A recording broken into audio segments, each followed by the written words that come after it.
washed away my sins. You washed away my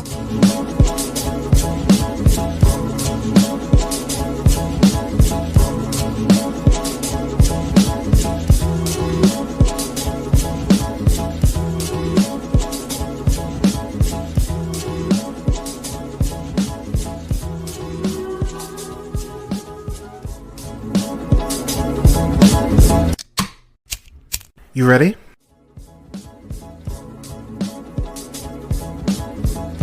You're listening to the Real Pineapple Podcast Network.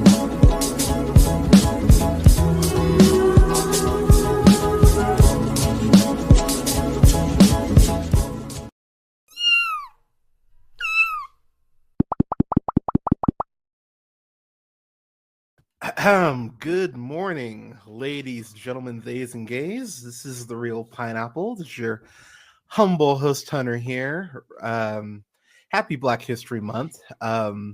As democracy continues to crumble. I'm sorry. It's there's nothing funny about it at all. But but we are. Hopefully you are staying safe. Hopefully you're doing well through all of this insanity. Yeah, Hunter. Hi, hello, world. I'm joined, of course, by two of my favorite people. A man who's always invited to the cookout, Canada's favorite son, Bradley. Bradley, how are you? Good, thank you. And congrats to your country for keeping Black History Month. I was so worried that that thered be a declaration or an executive order throwing it out, but level heads prevailed, and that's a good thing. I mean, really loving this push from educators in the world, not just in the U.S., saying we need Black History Month. Because until everyone realized that it's U.S. history, that it's world history, that it's history, then it can't be something that's pushed to the side. And that's been really cool to see. The one thing I will say with all of this insanity from, our asshole in chief is it's actually been really good seeing, which the news isn't covering because of course we're not, but seeing actual protests all over the world and like across every state, people being like, nah, this is bullshit. It actually gives me hope, which is nice, to be honest, because right now we really need it. So that was actually something that felt good. So I do have to say that. So to those of you who are protesting, please be safe out there, and please be safe out there. And of course, my brother from another mother got Brandon. Brandon, how are you, sir? He might be frozen.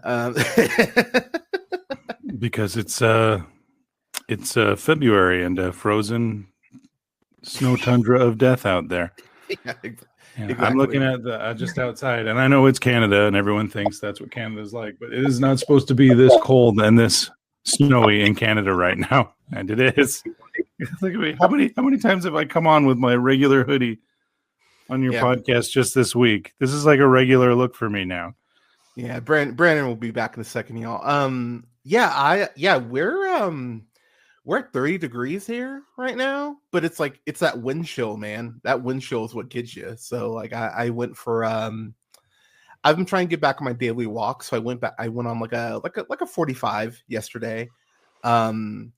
I'll probably do maybe like a 20-30 today, but yeah, it's fucking cold, man. Like I ran the recycling out this morning, and I was just like, oh, don't like that. So we'll be bundling up this weekend, and luckily we got all the supplies we need for the Super Bowl. Oh right, yeah, the Super Bowl. Yeah, so let's talk about it real quick. So like, okay. Chiefs. Yeah. So the Philadelphia Eagles will be taking on the referees and the Kansas City Chiefs. So 2-on-1, Phillies against the wall. But do the Eagles get favorable calls though? I honestly haven't looked into it. I mean, I'd imagine Jalen Hurts is a stud, and so is Saquon Barkley.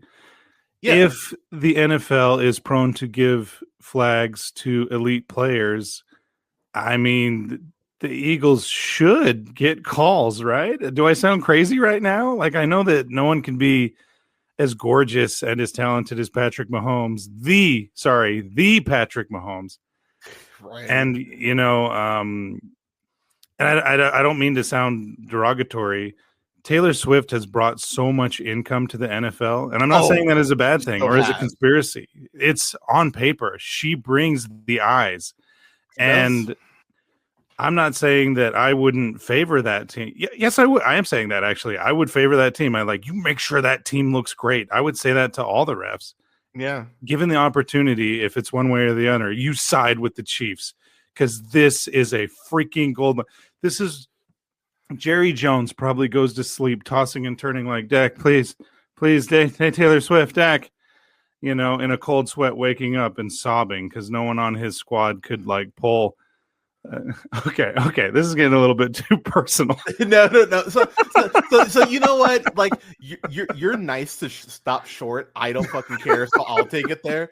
The difference between someone like the Chiefs and the Cowboys is the fact that Andy Reid was able to come in and actually instill a culture in Kansas City, where 100%. Jerry Jones will not allow any coach to do that. Because if I'm running the Cowboys, I'll tell you right now, I would be like, hey, I'll give you guys 2 second-round picks, maybe 3 even. Give us Mike Tomlin. Because Mike Tomlin's a guy who would instill a culture in Dallas. And actually, 100%. And a guy so who would exciting. And he would actually be fun to see with Dak. Because I think Dak actually needs a coach to be like, dude, you're throwing too many fucking picks. We need to work on your mechanics a little bit. I think he really needs someone. A coach with some kind of a game plan. Yeah. And not a figurehead that was because you know that whatever coach he installs, man, and everyone listening, I'm not shitting on the Cowboys. I've been a Cowboys fan since Emmitt Smith. You know, I would watch Emmitt Smith run and be like, wow, that guy's so tough. I want to be tough, you know. And then, you know, the joke is when you're a little boy, you pick your favorite football team and then you ride or die with that team for the rest of your life. I picked the Cowboys because of Emmitt Smith. Yeah. Anyways, someone who was also a Cowboys fan, shout out, joked I wonder what lame ass red carpet to Jerry Jones' ego and feelings he's going to install as the head coach now. And that's exactly what he's doing. Brian Schottenheimer. Just some.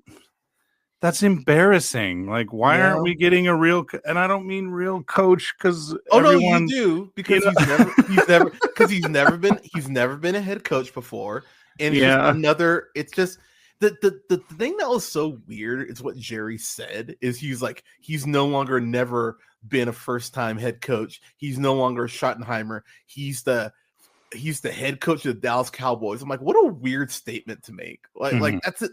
And Jerry, that's not a big deal.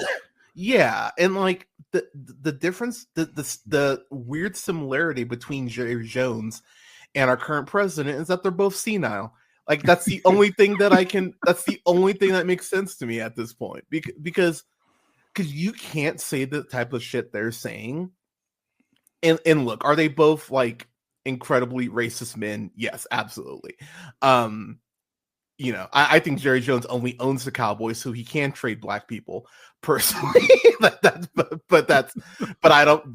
a whole other podcast. But it is weird how Jerry Jones talks about how I would do anything I could to win a Super Bowl. It's what about a competent coach? Well, no, not that. It's well, then you don't want to do everything. I feel that even a top 15 head coach could look at Dak's talent and the O-line and how the Cowboys keep getting these running backs that land, in such a dominant way.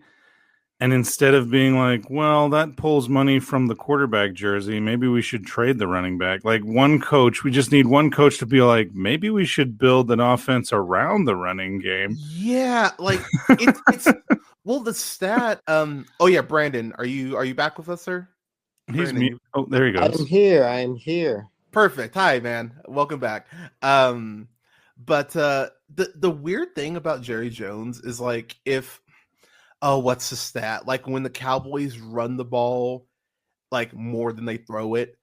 You guys are like 25 and like 4 with Dak as a starter, but then when you don't, you're like 2 and 20. It's like run the ball. Could you picture Pete Carroll or the coach before him seeing beast mode run and say, "Nah, I don't like that. Russell should be the face and only Russell." Yeah, it's a very weird it's like you have these players like, but also, and I'm not giving Dak an out because sure he should be playing better. Not everybody's good in the clinch, but he's not even given the opportunity to overcome that by running the ball, we'll say. But also, like, it's CeeDee Lamb, and that's it. You haven't gotten him a second, like a true wide receiver too. I think Jake Ferguson's actually a really good tight end. I wish he'd throw it to him more. But but I remember you guys gave away Amari Cooper for like a 5th round pick like 5 years ago, and he just went for like a 3rd round pick to Buffalo 5 years later. So it's like, Jerry, it's like, what are you doing? Like it doesn't make sense. And I wish someone would actually have the balls to just look him in the face and be like, dude, you are fucking this up. Like you are fucking up this team. You're burning your goodwill with your fan base, who you're genuinely taking advantage of at this point. So actually, like as much shit as I give Cowboy fans, and admittedly, it is fun because Cowboy fans can be horrendously annoying. Most fan bases can be, to be fair. But but at the same time, it's like Jerry Jones, like, come on, man. But I digress. All right, so before we get into Falcon and Winter Soldier review, because that is our only review today, you know the drill. We're gonna do Soapbox Corner. I have a soapbox, but I'm going to go ahead and start off with Brandon. Brandon, anything you want to praise, criticize, anything in between? I'm gonna try to be more positive. Okay. So no mean soapbox this week. Adult Swim has a new show called Common Side Effects. The first 2 episodes are out. It is a very great show. If you enjoyed Scavenger's Reign, it's made by the same people who did that, same animators and stuff. And also produced by Mike Judge, who you might know from King of the Hill. Even Hank Hill is a voice on the show, which is great. But Common Side Effects is a surprisingly relevant Adult Swim show about big pharma. What I thought would be like a stoner comedy is much more of like a thriller, a drug thriller almost. Okay. And I'm just really enjoying it so far with those first 2 episodes. Still simultaneously very funny. I already like big fan of these creators and these animators, so very much enjoying the show. If you want to give it a chance, definitely check it out. I think episodes come out on Mondays on Max. Okay. Next day, but from Adult Swim. But it's a really good show. Adult Swim has just kind of been killing it lately with like original content. I know Smiling Friends is like the big one right now, but they've been really marketing this and pushing this. I'm like, hell yeah, more animation and different animation for the masses, for the people. Hell yeah, let's go. Canada, you got anything, sir? Other than the Super Bowl thing, I mean, unless you're an Eagles or a KC fan, go your squad, root for your squad. That's fun. But a good opportunity for everyone to just kind of enjoy the game outside of cheering for your favorites. Saquon Barkley, I'm sure whatever he does tomorrow, regardless win or lose, will probably put on a huge show and have a tremendous legendary performance. And that'll be fun to, that's just something to celebrate. Because it's been a long time since a running back has made history. I think he's like one of 5 running backs in the literal history all-time NFL that has done certain things this season. Go for like 2,000 yards. I won't say it's like him, Adrian Peterson, Damian Tomlinson, Eric Dickerson. I think OJ might have done it. Which you know, ha ha ha ha. Hey, history's history, man. Yeah, I know. Not the only thing he did, but yeah, but, you know. But no one talks about how slow that white Bronco was going.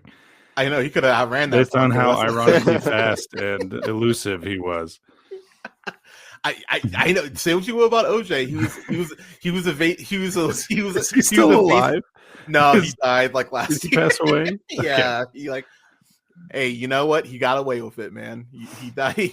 Well, and yeah, say what you will about Dave Chappelle. Honestly, say what you will about him. Who cares? Yeah, absolutely. Yeah. I always recommend Dave Chappelle's OJ jokes. He has a ton of them throughout his whole career, and they always land. They're always pretty amazing observations and jokes. Anyways, be cool to each other. That's all I want to say. And if you can, I know that everyone's in a rat race right now, and maybe that's the way it's supposed to be as adults. Fully functioning adults are always busy. If you could take like just 5 minutes to yourself. I've been doing that since I was a child. Everyone's been like, how are you so chill? I talked to my sister the other day, and she's like, you've always been a pretty chill person. You've always seemed pretty calm. And I really thought about why. I usually always just take 5 minutes to myself. This is going to sound like an ego thing, and be like, I am calm, I am at peace, and I'm kind of great. Hell yeah. And like that SNL sketch. Like, and gosh darn it, people like me. Yeah, yeah. Just 5 minutes. Just anybody listening, just 5 minutes a day, and I think those dividends you earn will help with your confidence, and also with,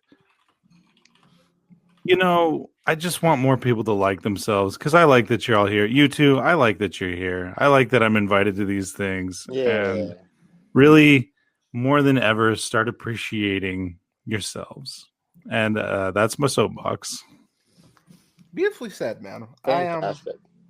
So I will give a positive and negative. I will say I watched Craig of the Creek, the movie, which I hadn't seen. Yeah. And oh my god, what a fantastic fucking film. Like I'm gonna have to review that here probably next week. So Brandon, I will probably call you again.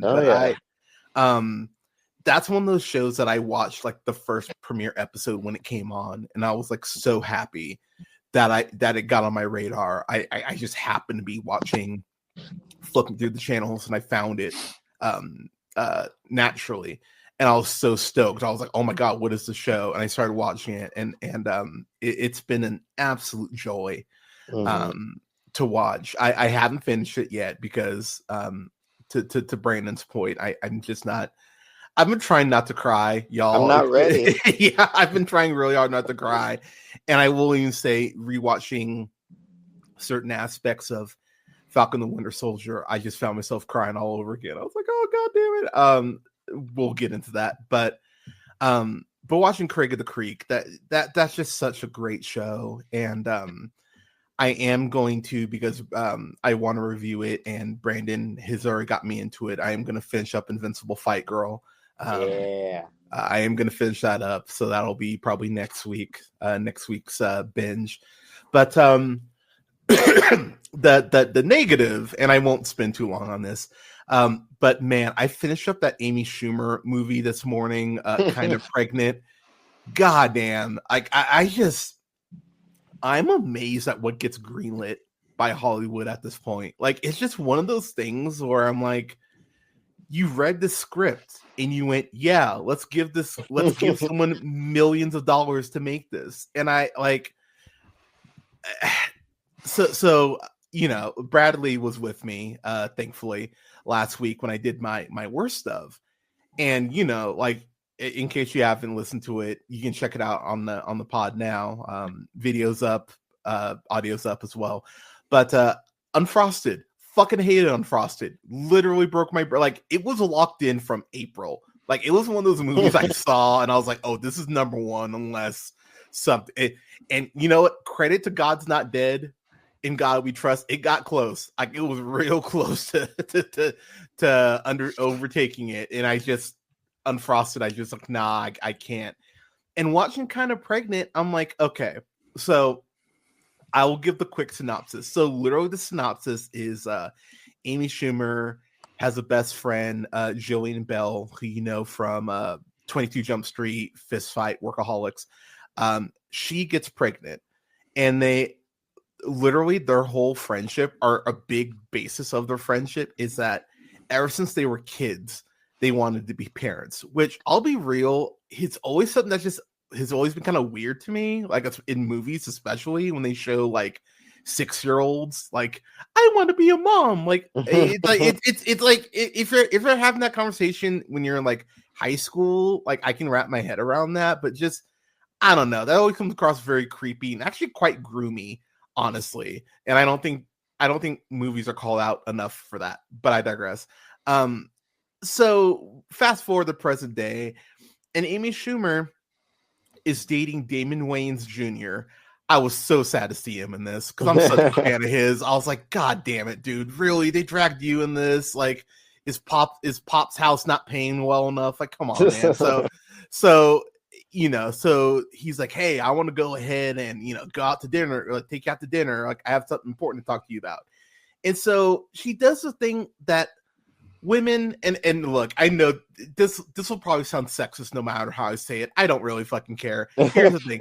Women, don't do this. Do not talk yourselves into thinking that someone is going to propose, because if they don't propose, A, your night is fucked, and then B, your relationship might be fucked because you set this expectation that you probably shouldn't have set. And so of course he doesn't propose, but this is what's insane. He goes, oh yeah, I wanted to ask you, I want to have a threesome with you. He takes her out to this nice dinner to ask her to have a threesome with him. And then on top of that, has the girl who he wants to have a threesome with just show up at the dinner. And I went, fantastic. I went, awesome. This is the basis of your film. Amy Schumer co-wrote this, by the way. And so she ends up going with Jillian Bell after she has a huge fucking freak out. She's a high school teacher who teaches Shakespeare, by the way. So try to let your brain accept that shit. So they go to a maternity store, and she finds one of those baby bumps, and she goes ahead and puts it under her shirt. So she steals the baby bump, and then just starts telling people that she's pregnant. That's the concept of the movie. That's it. That is literally the concept of the film. And at the end of the movie, when of course she's found out, everyone forgives her. Everyone forgives her. No, barely any pushback. And I just thought, okay, if someone did that in real, so I have always hated the prank, that the April Fool's Day prank. By the way, don't fucking do this. Of like when women will be like, "Oh, hey, I'm pregnant. Oh, guess what? I was kidding." I've had friends do that. I'm like, if I was your partner, I would have fucking broken up with you. like, why the fuck do you think that's funny? That's not funny at all. It's really quite fucked. Yeah. So, and that's a joke that's, like what, 5 minutes. She does this shit for at least 3 months, pretending she's pregnant. Yeesh. And this is in the times that she doesn't have the baby bump, she's randomly grabbing balloons from places. At one point, she grabs a fucking turkey. I'm just like, what are we doing, movie? In the movie, and at the end of the movie, I'm supposed to want her to get with Will Forte, which I don't know how he got tricked into doing this shit. They don't have chemistry. Because I'm just sitting there the whole time thinking, Will Forte, you are way too good for Amy Schumer. Like, way too good for Amy Schumer. And then at the end of the movie, he's like, oh, yeah, like I think you're insane and you probably should be committed. And I'm sitting there going, yeah, you're not wrong. And he goes, but I love the way you look at me. And no one's ever made me feel. I'm just like, oh, Jesus Christ, you're forgiving this bitch. And the movie just goes, yep, they're together. Yay. And I'm just like, why? So it's currently my number one worst stuff. We'll see if anything tops it, but goddamn, Netflix, like, can you like can y'all try?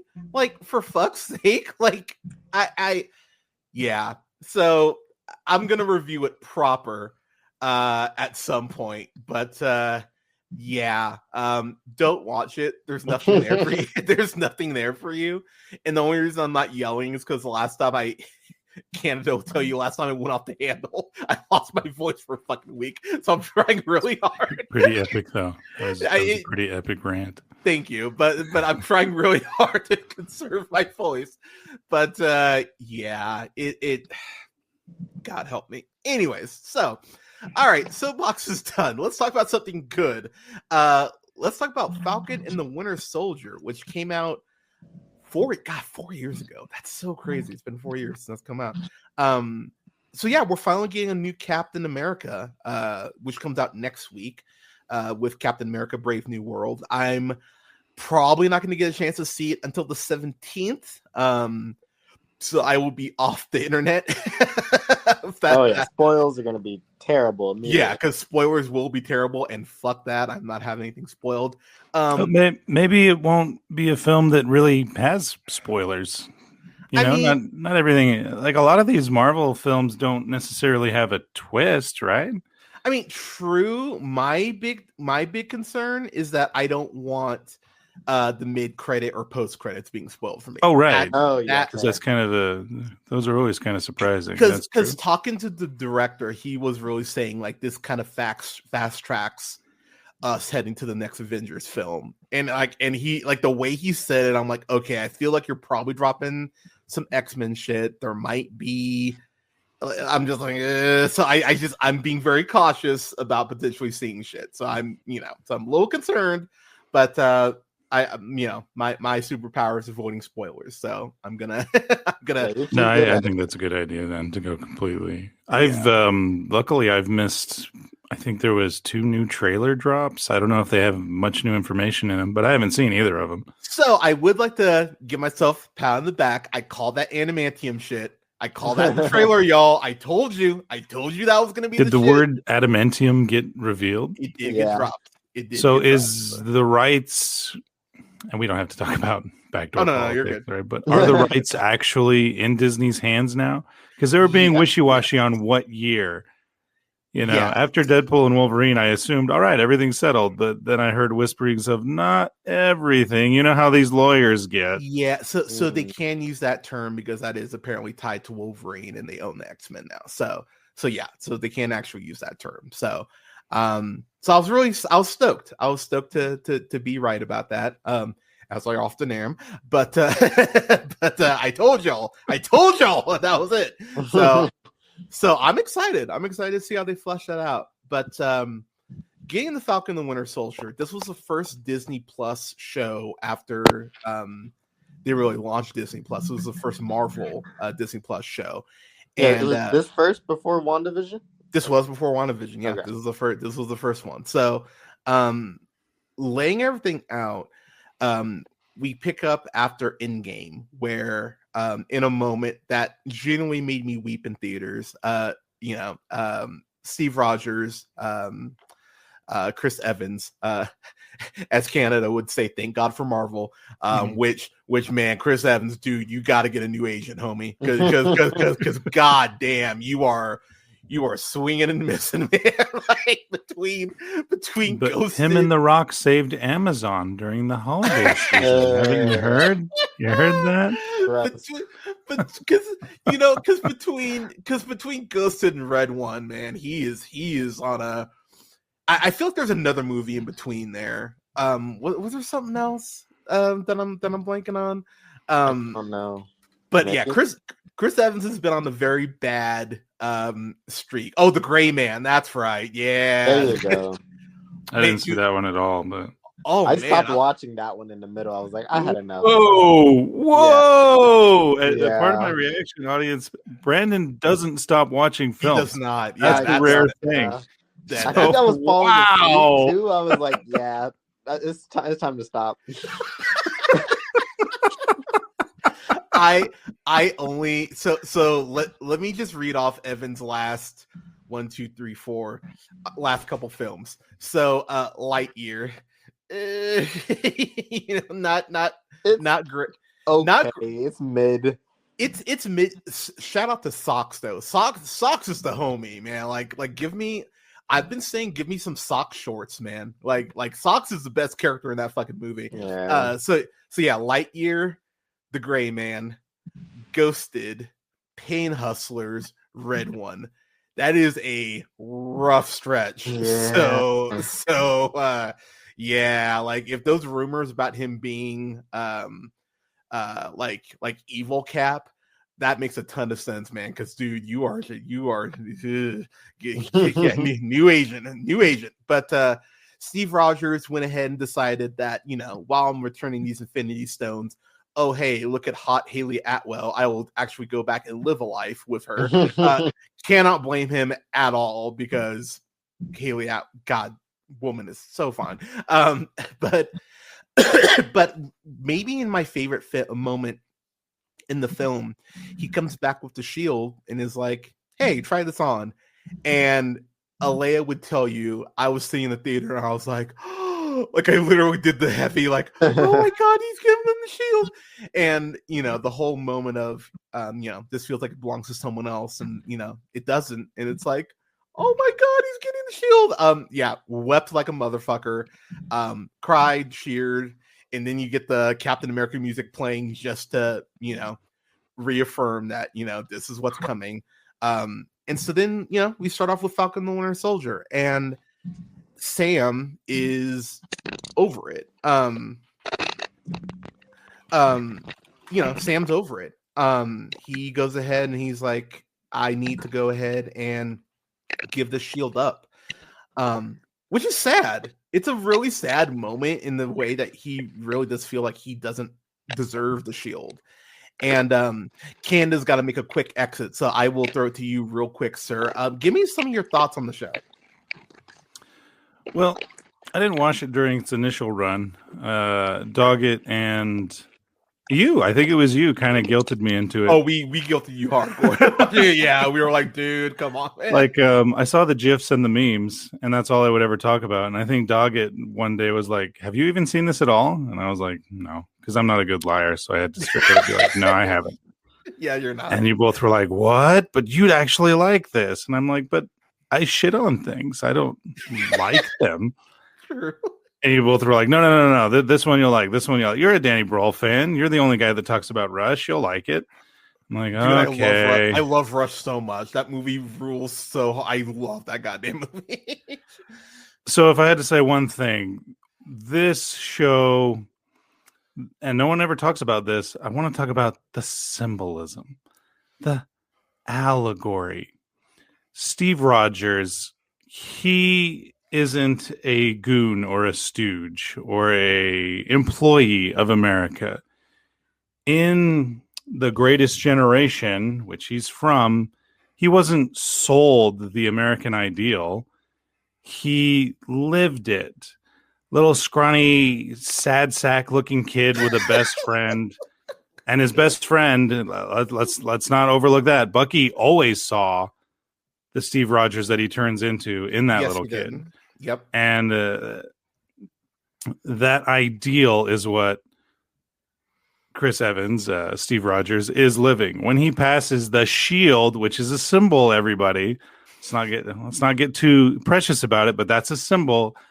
And when Steve says, hey, this is the American dream, this is everybody helps out, we all love and live in a community that we stand proudly in front of and say, this is our home and we'll defend it with this shield. Get it? We defend each other and we lift each other up because I'm fucking Steve Rogers, and truth, justice, beauty is for everybody. And when Anthony Mackie, who I'm sure should be an Oscar nominee by now, by the way, looks at that shield and says, this belongs to someone else. And Steve Rogers is like, no, it doesn't. Like, please, for the love of God, recognize that Anthony Mackie is saying, I'm a black man from, where is Sam from? Louisiana. Yeah. America literally has said, you don't belong here throughout the entirety of its history. And Steve Rogers, Mr. American Ideal, possibly naively, but this is a symbolism, mind you, is saying, no, it doesn't belong to someone else. It belongs to all of us. And this series is essentially a reconciliation through Washington, that character as well, through the industrial military complex being like, well, who's a psycho we can give this ideal to? Who literally uses that shield to murder a pleading man.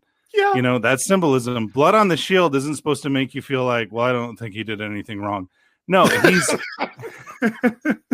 that symbolism is like when the industrial military and privatized action of murder and might makes right is in charge, people die. People who are pleading, please don't hurt me, are killed. And Anthony Mackie as Steve Rogers or as Captain America, holding the ideals of America and taking flight with it. This is all like symbolism, everybody, and choosing to help people with it. Because he could have easily, I know people are like, oh, you're not even a super soldier. Dude, he could have easily tackled that flag smasher and bashed your head in. Nope. If you want that, please find empathy.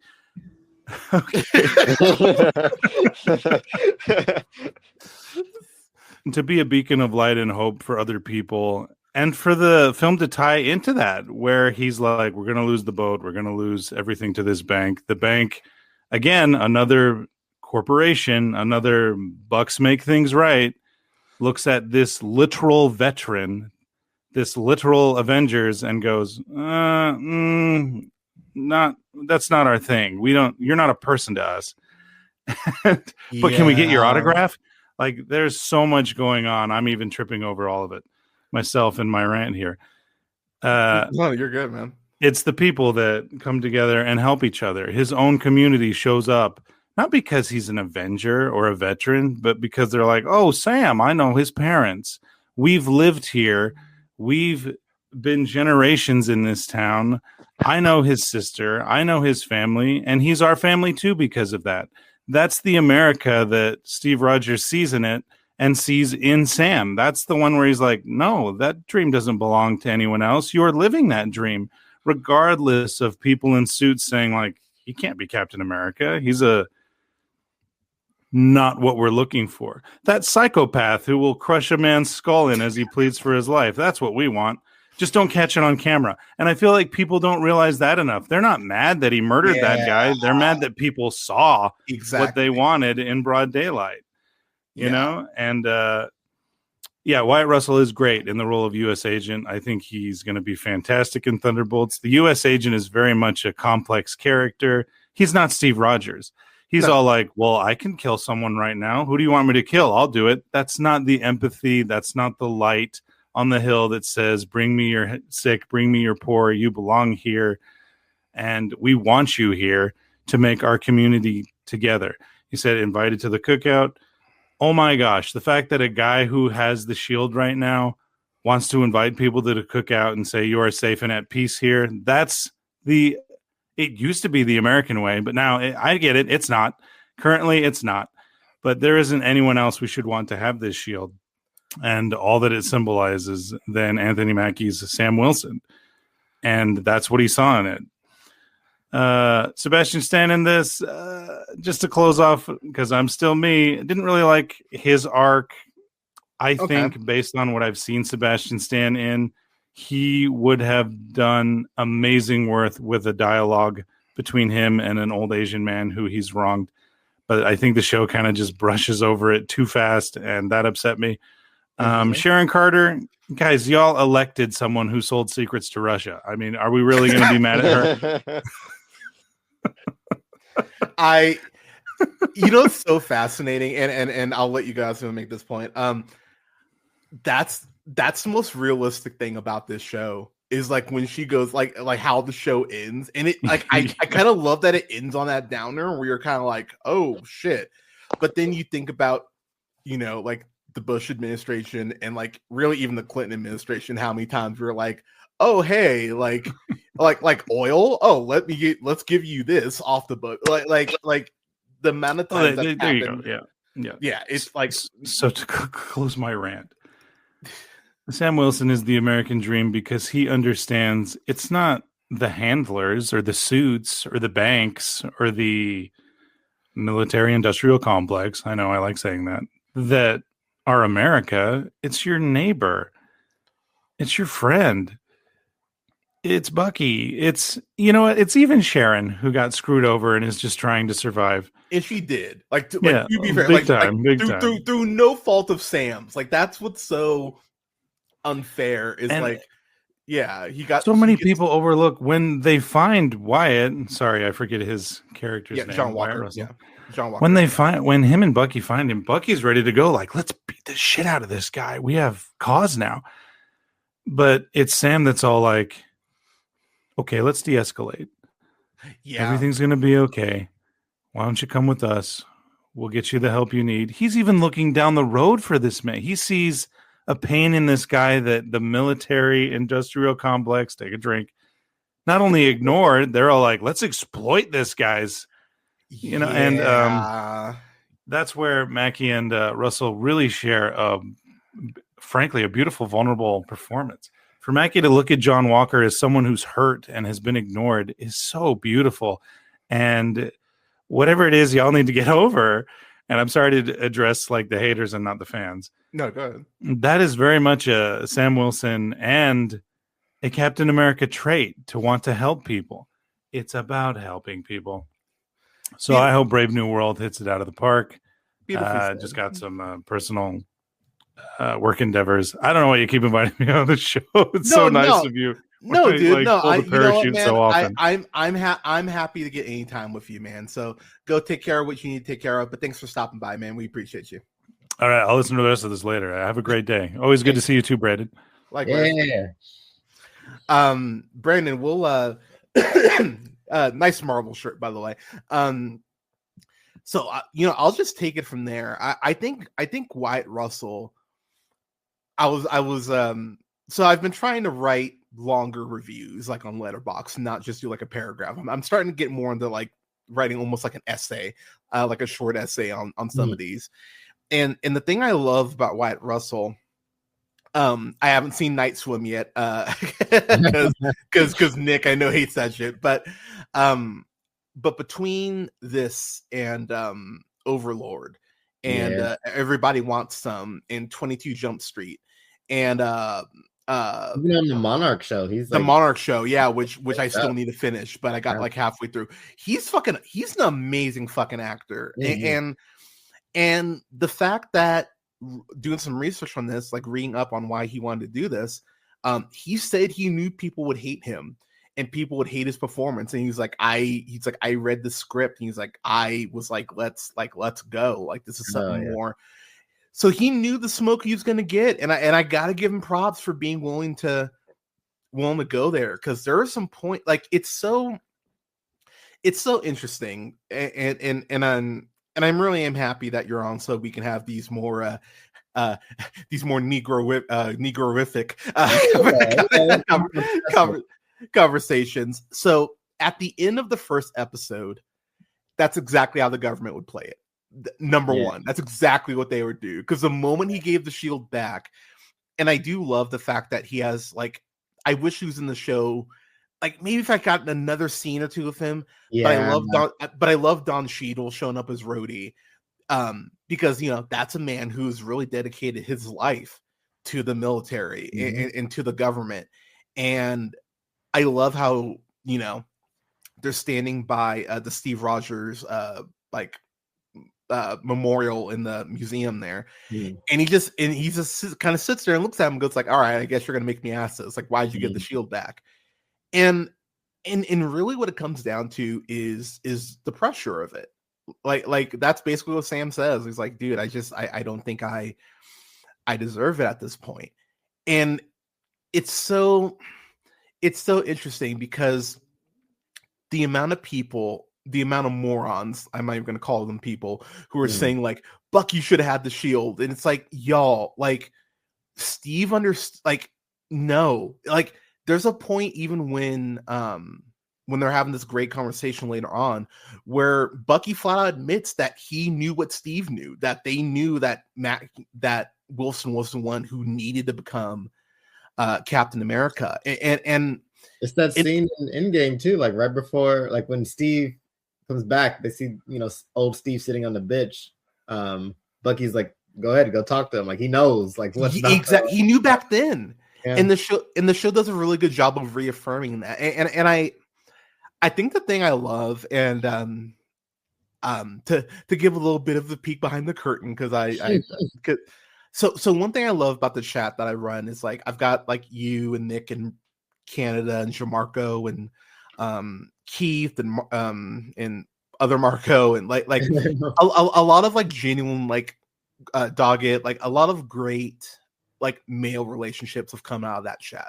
And I think what the show does is like it shows healthy male relationships, which is something we don't see often. Yeah, honestly, because I was when you think about something like when you think about how many rom-coms have like women being bitchy to each other just for the sake of being bitchy, like to a point that we talked about that on the Ted Lasso with the Keeley, right? Yeah. And oh god, I'm blank. Why am I blank on Hannah Waddingham's Rebecca, character? Right? Becca, thank you. Like how their relationship is so cool because they're actually supportive of each other and not just like being, shitty to each other for the sake of being shitty.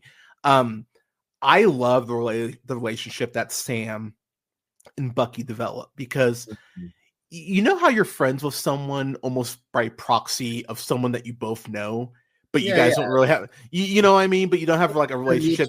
Friend. Yeah. So it's almost like you're on like a weird, like almost like on weird play dates when that person's on around. Like, no, waiting for Steve to get back. Where's all right? Yeah. But what I like that this show does is it forces them to actually become friends and actually get to know each other. The whole counseling scene that they have is so goddamn fucking funny. That therapist is honestly like the perfect therapist for Bucky because one thing that I love that the show does is it actually does follow up directly on the Endgame shit. So they go like, hey, you saved the world, Bucky. Granted, you've assassinated, dozens, if not hundreds of people. So the compromise is basically we're keeping an eye on you, but you need to go counseling. You get a pardon now. Yeah, which honestly, fair enough. I actually was like, that's actually a pretty fair compromise. Just don't do anything illegal. But then we see Bucky going through, and what I found really interesting too is like he's taken out people, getting people arrested who are like in the government who work for Hydra. How well that's aged. So I love that opening scene of him like getting that lady locked in her car, but then kind of giving like the whole like I am Bucky Barnes, you are like giving the whole like therapy speech as well. But I love the way that she like breaks him down, like breaks him down in the sense of Sam's been texting him, just like trying to check in, and he's just ignoring it. And she calls him out on it. And I went, good, because like there are people, I have friends who do that shit where I'm just like, I don't hear from him for a month. And it's like, check your fucking phone. But I really like the way the show checks him on that front. But I really like their relationship in terms of it's very combative when they first meet back up. And like you realize Bucky's going through his own shit too. And he kind of comes at Sam hot too, because the first thing he says is, why'd you give up the shield? It's not a hi, it's not a good to see you. Like it is straight to what the fuck were you doing giving the shield up? And this is one thing I love about Sebastian Stan. Like, the joke in the MCU is that he does that stare, or he just like stares at someone, which is a great running gag. But the look on his face when he sees John Walker with the shield, he looks bewildered. He looks so fucking pissed off. I was like, damn, he is selling it just with that reaction. So I'll throw it to you, man. Talk to me about talk to me about their relationship and what you're kind of expecting going into this.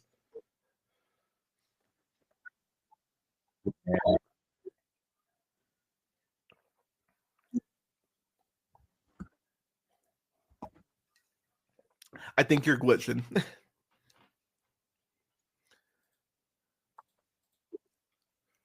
Oh well, yeah. Like you reminded me, and I love those early ones like this one. Oh, Oh yeah, you like came through like a muddle like a lot at once. oh no. Okay, hold on. Some technical difficulties, people. We got storms in our areas.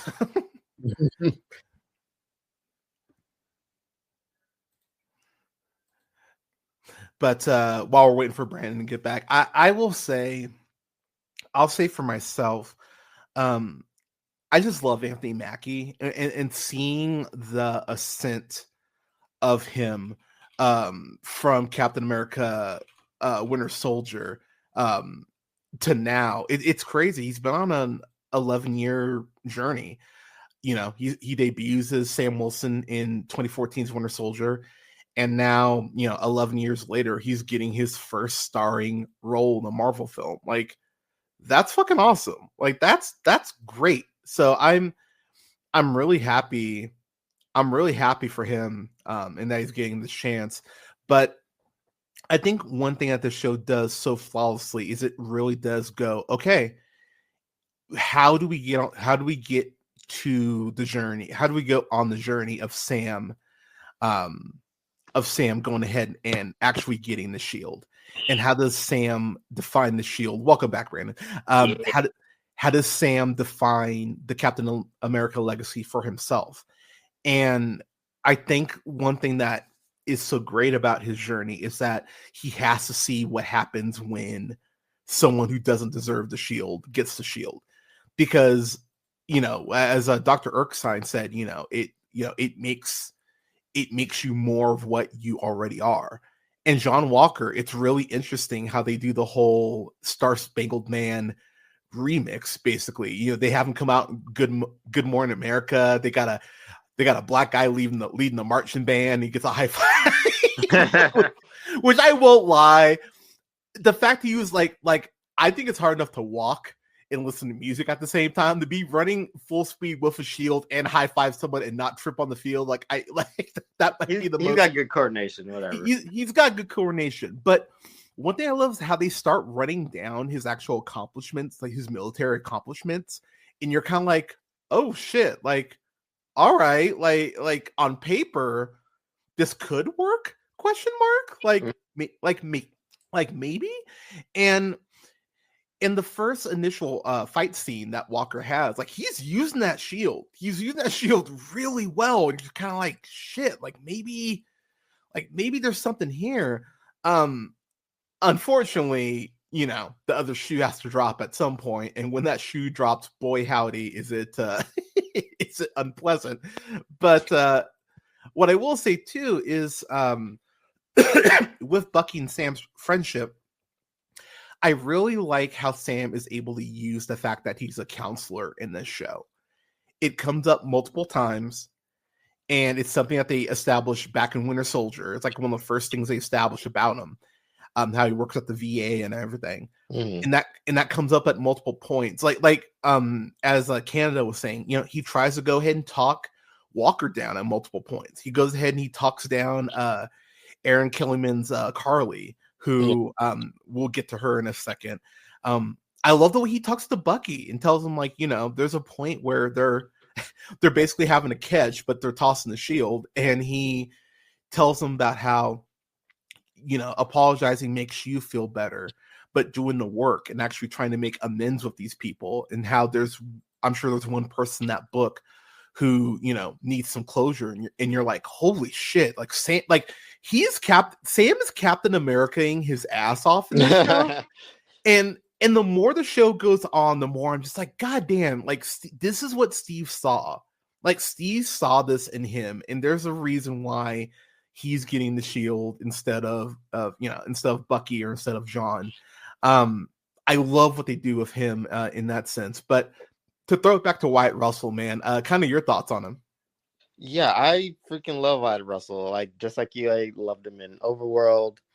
Loved him in the Monarch show. And yeah, just whenever he's one of those actors, whenever he pops up, I'm just like, ooh, I'm excited to see what he's gonna do, because he never really he hasn't been typecast. Like he knows how to play like very different characters. And yeah, just like you were saying earlier, like he knew the kind of smoke he would get playing John Walker, basically taking the shield from Sam, and stepping on Steve's legacy a little bit. But yeah, just that whole ending to episode 1 where like we don't even like the first thing we see is his like shit-eating grin and that wink.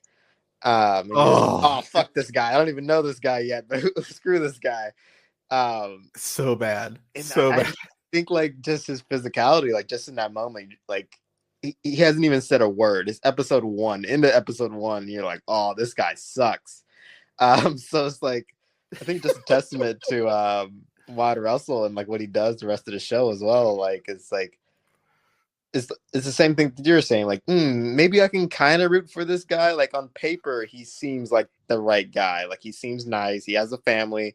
He's got a black friend.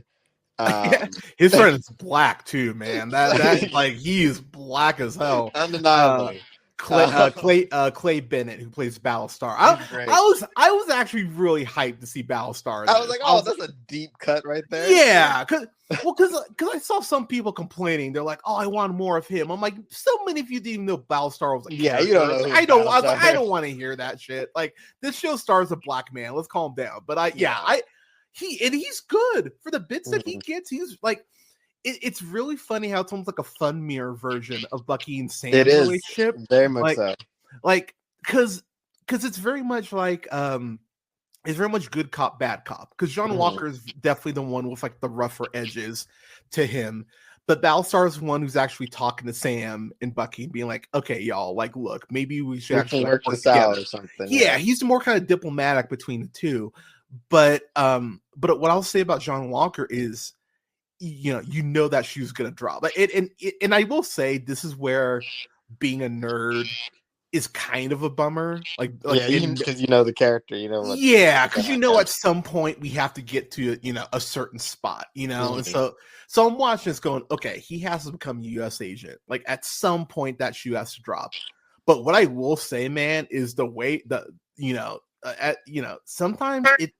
As I've said, it's not always about the destination. It's about the journey, and the journey to get to U.S. agent when he just snaps and kills that dude.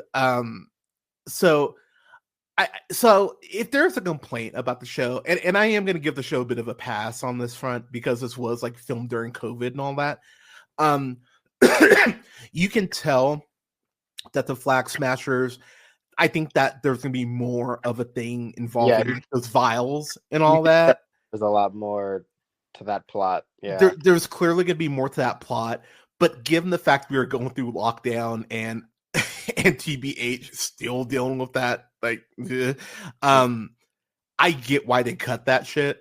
Like, because you don't want, you know what I mean? Like, you don't want to see like a fucking tower go down after night, like. A month after 9/11 or something.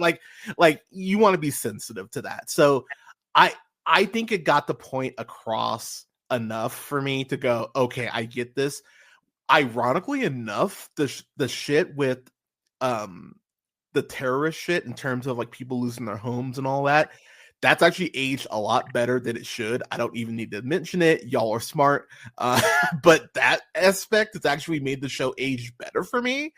Because it is like, ooh, like A, uncomfortable because accurate, but B, also, what the fuck do you do logistically when half the world's population blips and then comes back 5 years later? Like, how the fuck do you even begin to start, like handling that from a logistical perspective?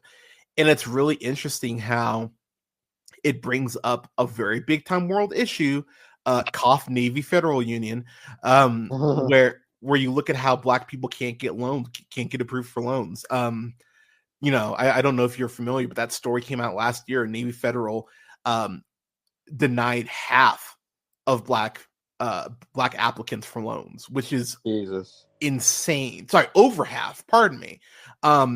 Fucking insane. And so when Sam's talking about trying to go ahead and save their boat and getting this loan. And the bank goes, oh, well, actually, you don't have any like history. And they're like, we were literally blipped out of fucking existence. And they literally go, oh, tough shit. Yeah. I was like, wow, like really? And it's one of those things where I like I was waiting for the people to say Marvel's gone woke with Falcon the Winter Soldier, and of course some of you fucking idiots did that shit.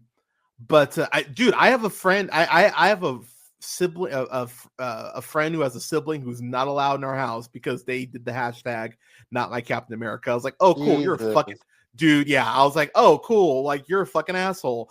So many people pulled that shit. You're all dumb, by the way, but it was crazy to see these real world issues brought into the show. I think in a very organic way. I'll throw it to you to get your response on this. Carl Lumbly, Lumbly's Isaiah Bradley in this show. Lumbly, pardon me. I actually had a guy block me on Facebook from the old chat I was in because he was like they wouldn't incorporate red, white, and black in this show, and I was like, in order to tell the story right, they kind of have to. Yeah, right. And so when I saw him, I was like, oh shit, they're doing it. I was like, haha. And so he got roasted and blocked me. But see, this is why you don't question me on Marvel shit. But I so first off, Carl Lumbly, he is big, man. Like he's in shape. Like I don't know how I don't know how old. Let me see. He's 73. He does not look it. Good, goddamn, good for you. But I was so happy to see him in this, number one. Number two, his story is so goddamn tragic. It's like tragic doesn't even really begin to cover how bad it is. And I think the thing that just made me so upset is the first introduction to him. You get just enough of his story to go, oh fuck. Like just enough for you to go, oh no, that's not good. And then you get the whole concept of him fighting Bucky, which I've been saying, give me a red, white, and black miniseries. Like, give me that shit. Give me a 4 or 5 episode miniseries of that. I would be so down. Have him just narrate the shit. That would rule. But that little bit, that nugget we get, you're like, oh shit. And then as we go back, we get to learn more about Isaiah. And I think the thing that just made me just break down. I was like, fuck. It's the Tuskegee Airmen.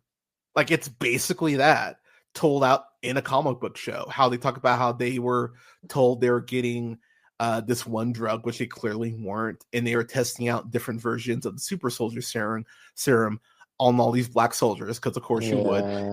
And then how he goes ahead and he breaks these black soldiers out and frees them.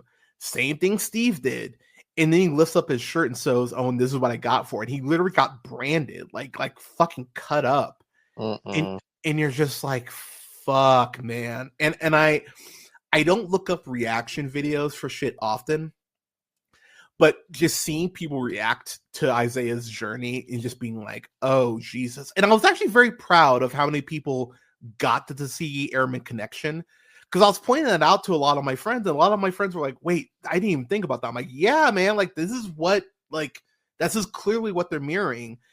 And and so having people, and it actually really made me happy, because having people who weren't familiar with what happened with the Tuskegee Airmen, there's a great documentary on HBO Max, by the way, that y'all should check out.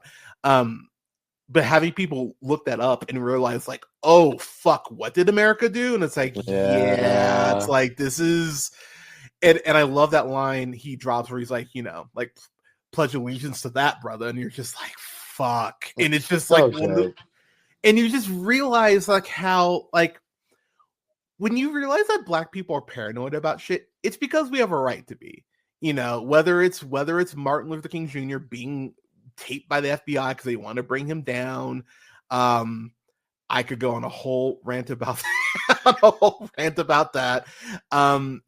It's such a tragic thing what they do with Bradley, but it's so well handled, and I think it's done with such respect. Yeah, kind of your thoughts on that, Brandon? I was kind of the same boat as you. Like, I was like, it'd be so cool if Isaiah Bradley shows up in the show. Oh shit, he's in the show. And just having him be played by Carl Lumbly, who I loved for a long time, even before I knew who he was, because he was the voice of Martian Manhunter on the Justice League series. Mhm. And so, yeah, just his voice has always been in my head since I was a kid. But yeah, seeing him return to more superhero stuff, even after, because like I loved him in Doctor Sleep as well. He's But so good in that. so good, underrated. But yeah, I think this show definitely needed that, especially to kind of not mirror Sam, but just like show the past in a way that Steve couldn't show him. Like, Yeah. I think Isaiah is that balance, or that look in the mirror, look in the government that Sam needs to further his journey throughout the show. Like, I think Isaiah definitely pushes him in the right direction, and like, I'm the same with you. I would love to see more of that history, just more of Isaiah. I mean, I'm glad we're gonna see him in the new movie, but yeah, just like how you said, like him fighting Bucky, him freeing the other black soldiers. Like, I love to see just his history and like maybe not like a straight adaptation of red, white, and black, but just something where we can get more of that story, more of that character. Because I think the work that he does in this show is like fantastic. All the scenes he has with Sam are great, but especially that payoff with the ending is just so Whew, and we'll damn get there. satisfying. It's just I'm And emotional. we will get there. So I want to go through just a couple highlights before we kind of dig a little deeper. The opening flight sequence is fucking perfect. It's So one of my good. favorite. It's one of my favorite action scenes in a Marvel property. So you should look up my Letterboxd review. I'll probably share it with you here. But one of the things about the show that I love is the action sequences are like we've talked about this a lot, how at points, power levels are, scaled up, scaled down to kind of fit the narrative of, which I know people complain about that, but I'm just telling y'all, you have not read enough comics. I'm about to say it's so much worse in comic books. Because it's so much worse in comics. Like, it's so much fucking worse in the comics. Mhm. And that's Marvel and DC. Like, they do that shit Everything. all the time. Yeah. All the fucking time. Because Superman should just whip Batman in like 5 seconds. And but no.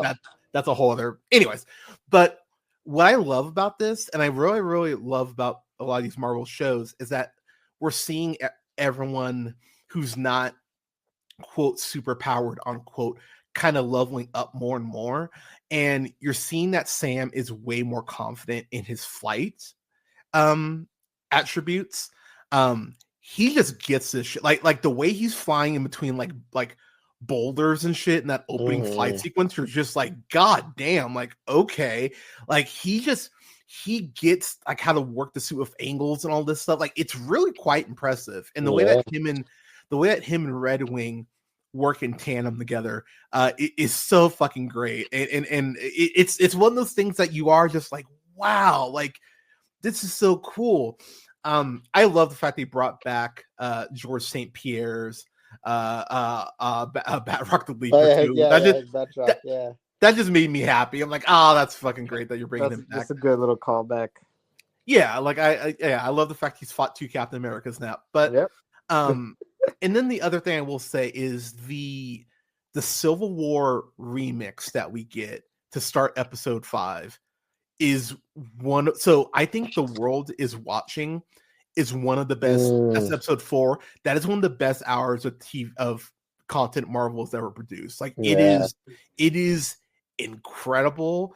The actual ending where John Walker snaps and kills that Flag Smasher we use in the shield, and you see the multiple points of POV shots of people on their phones, like recording it in real time, and you're just like, this is the other shoe dropping. So that's exactly what would happen, because that shit would be on TikTok with immediately. People immediately about it. And you'd be like, and you'd go on your For You page and be like, what the fuck is like that's exactly how it Captain goes. America just killed a dude on TV. Yeah, but then too, the way episode 5 opens up, I love that Sam is like, look, dude, he didn't kill Lamar. Like, he's still trying to talk him down. He's like, dude, you need to give me the Yeah, I love shield. how it follows up immediately. I love that. Yeah, like, because there was that part of me that was kind of thinking, like, are they gonna like do a recap of it or something? It's like, no, they are right. We're right there. They go right to it, and I love how John Walker immediately gets defensive because adrenaline is still flowing. And actually, let's rewind just a little bit. So episode 4. Oh man, so the finale is my favorite episode because I think it's almost perfect top to bottom. I love episode 4 though because we start off with Wakanda. So that's the other thing I will say too, is the actual introduction of Wakanda in here makes so much fucking sense given that's where Bucky was. Hearing Sebastian Stan actually speak Wakandan, he's on that shit. I was like, okay, like I was like, all right, White Wolf, I see you. Like, I really also it just makes me really happy that Bucky is just so at home with black people. Like Bucky when he shows up at the boat, like in Louisiana, it's just like, yeah, of course he does. Bucky's been around the town. When Ayo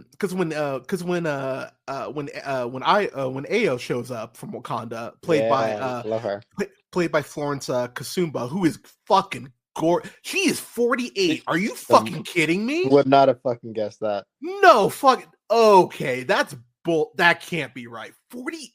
God damn. Crack. Good. Goddamn. Good for her.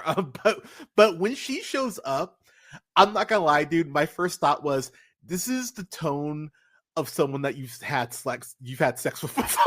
Yeah. She's the one that probably broke it off.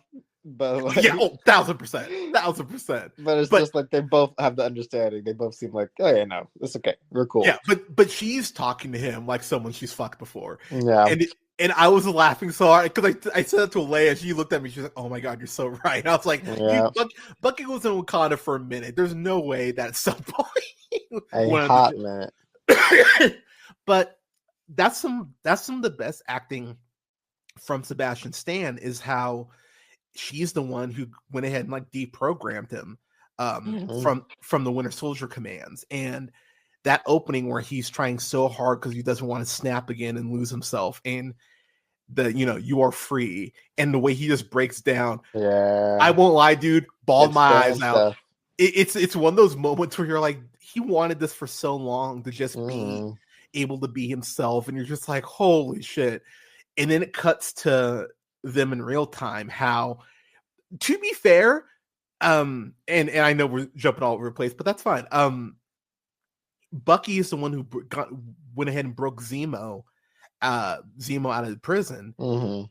And what's so interesting about that is, of course, we know that Zemo is the one who killed King T'Chaka. Yeah.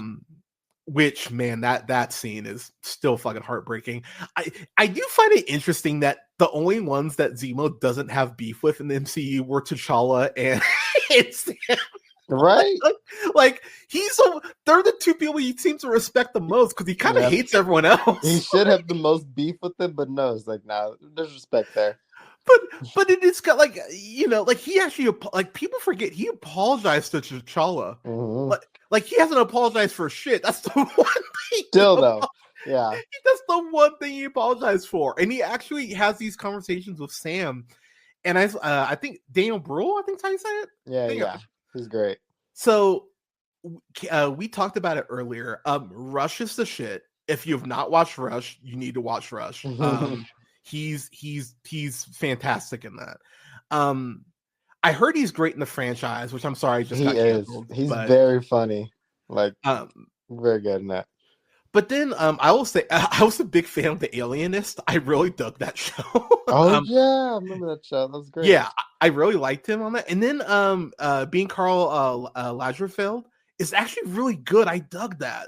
He's very charming in that. Mm-hmm. So I'd recommend that as well. But what I love about Zemo is he's incredibly charming in this. Like he's just smooth with it. Like he's just smooth as silk. But some of the best shit in this movie or in the show is when Mackie, Bruhl, and Stan are working off each other. Mm-hmm. Yeah, I that little love trio was very fun. I love the fact we find out that that Zemo is like an aristocrat and has like all this money and shit, and so they end up going to Mandrapore, and they're on like his private plane, and I was just sitting there, I'm like, oh, this is fucking great. Like the Zemo drip is Yeah, this strong. is what I've been wanting from Zemo, just seeing his more sophisticated aristocrat, like just not playboyness, but just like I'm better than you casually. Yeah, that kind of exactly. stuff. But I and I as a music fan, shout out to Jamarco, we love you, bud. The conversation about Marvin Gaye's Trouble Man Oh man, so good. made me so goddamn happy. I actually had to pause and rewind because I was laughing so hard. It's so good. Because Trouble Man, if y'all have not listened to Trouble Man, he's 1,000% like Yeah, when that's amazing. because there's this point they bring up Steve's journal, and if you remember from Winter Soldier, that's the first thing that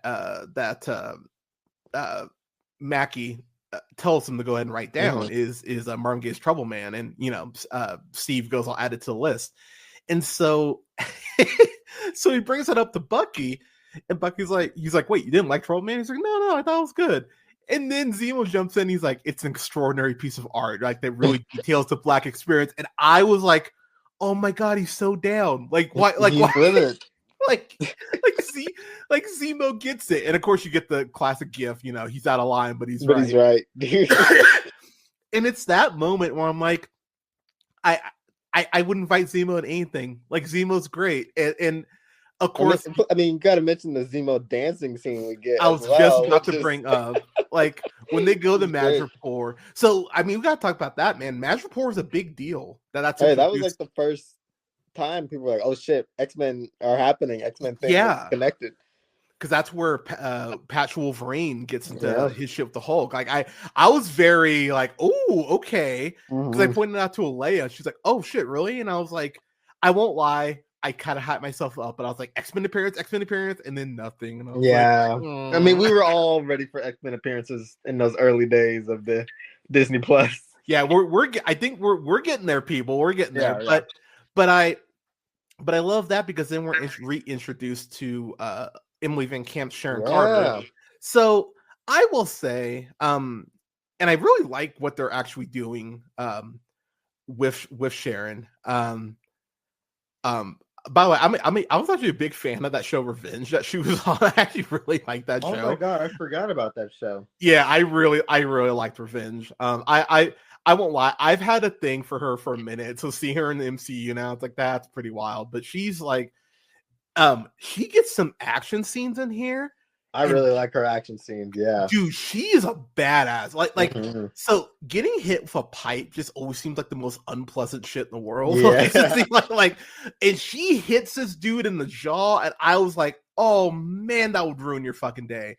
Like it was, like it was such a savage shot, but she gets some amazing sequences in here, and I like the 180 of her character because she's a clearly bitter person, and she has every right to be because she gets fucked over royally by Steve. Like let's call it what it is. The government, everybody. Yeah, but it's one of those things where it's like Sam is the one left holding the bag. And that's what sucks about it, because it's like, damn, like it's like he didn't do shit. Like this is the government and Steve's fault, but they're not, but they're not here. So of course he's gonna do it. He's gonna help. Yeah, which sucks. And I will say that the show does a good job of kind of teasing that they might hook up. Like they tease it just enough to kind of make. She's got some stuff going on, like this new version of Sharon. Yeah, I mean, of course, we find out she's the power broker, but there's that point where like Sam is changing, and she even kind of like looks in the mirror. She's kind of like I wouldn't mind. He's like, whoa, Sharon. it's like you slept with his best friend. What do we? Or actually, you didn't sleep with his best friend, did you? So okay, maybe, but maybe it's unconfirmed if they slept together. That is true. Well, I mean, Captain America fucks, according to Captain America fucks. So we according to the Bruce Banner. Yeah, so maybe they did, perhaps. But what I'll say about her is, I think a lot of people were just, I really think this is a case of, and I think these Marvel shows are kind of unique to that because there's so much can to pull from that we really do kind of hype ourselves up in the shit when we really shouldn't. And people are kind of like, oh, was is it someone else or da da da? And and I remember telling Alea by like episode 3, I'm like, she's the power broker. Like, it has to be her. Like, could it be like my swing if it wasn't her was that it was Fisk? Oh yeah, I remember Fisk going around. Yeah, because Fisk, but then we got Fisk like a show later, so it's like so. But it's one of those things where it's like, okay, like sometimes the obvious answer is just the obvious answer for sure. But people were like mad about that. I was happy with it. I'm actually very intrigued with what they're gonna do with it moving forward. But what I'll say about Sharon is, I like the edge she has. There's a point where she just puts like a what was it? It was like something monoxide, like, or mercury vapor. That was it. She put like this fucking grenade on this guy's truck, and mercury vapor just blows out of it and melts half this guy's face. I was like, Jesus fuck! Like, what are we doing, Sharon? Like, but like seeing those sort of things, you're like, okay, she has more of an edge to her. I also love the fact that she's using the face clip technology that they showed in the Agents of S.H.I.E.L.D. and Black Widow. I love the fact that tech is still around and prominent. I was like, oh, okay. I was like, I like when you call back to shit like this. But getting back real quick to Zemo, he has just enough Hannibal Lecter to him in this show, and a lot of the conversations he has with Bucky, because of course he's the one who set Bucky on the warpath at Civil War. Civil War. Yeah, like an asshole. And so Bucky, rightfully so, is like over this dude at points. But I love the way he just like prods a little bit here, prods a little bit there. They have this great conversation about Carly and how he's right. He's like, she's going to continue to escalate until you either stop or you put her down. And I was like, fuck, he's not wrong though. Like but I love Sam's optimism because that's what that's so I felt like Sam that moment. I felt like Brule was Bradley because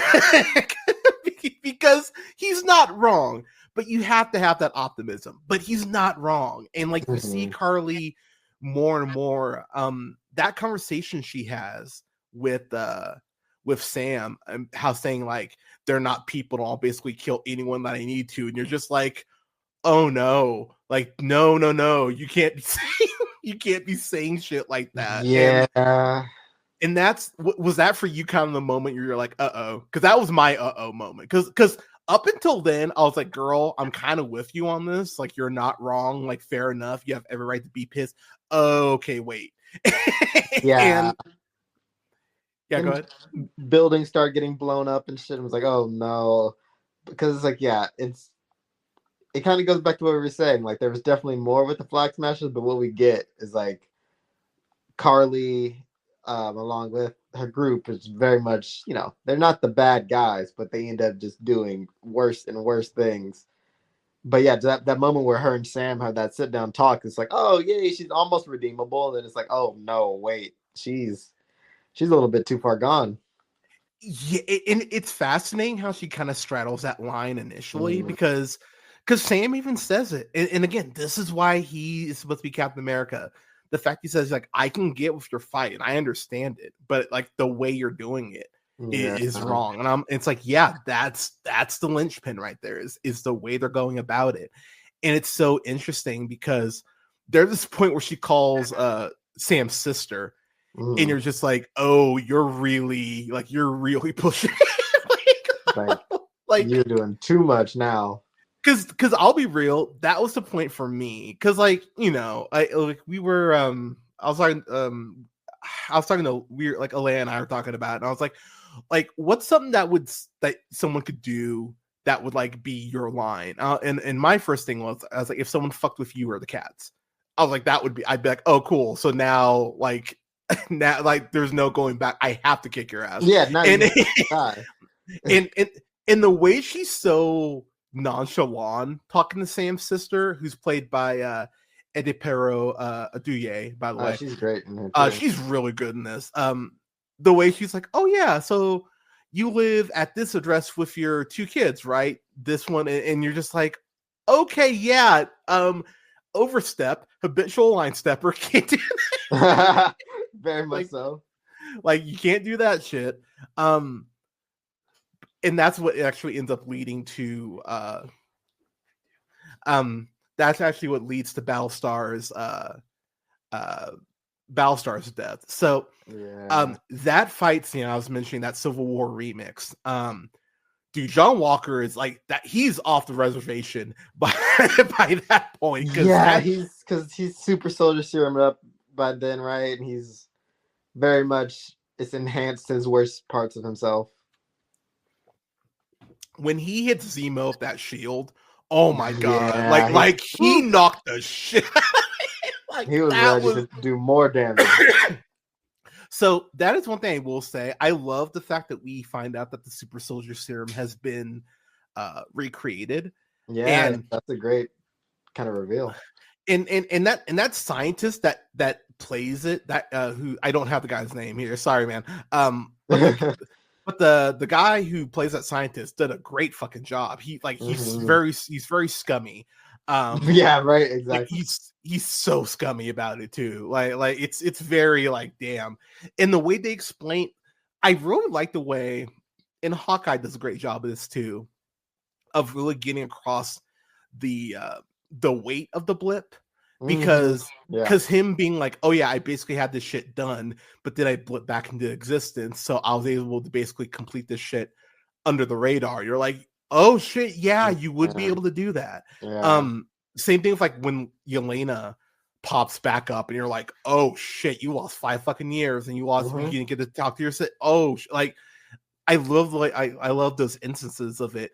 But what I also love is Zemo is true to his character, because he shoots the guy the moment he finds him. Yep, he's like, no more of that. Thank you. Zemo was so cold with it, just immediately. Yeah. 2 shots to the chest.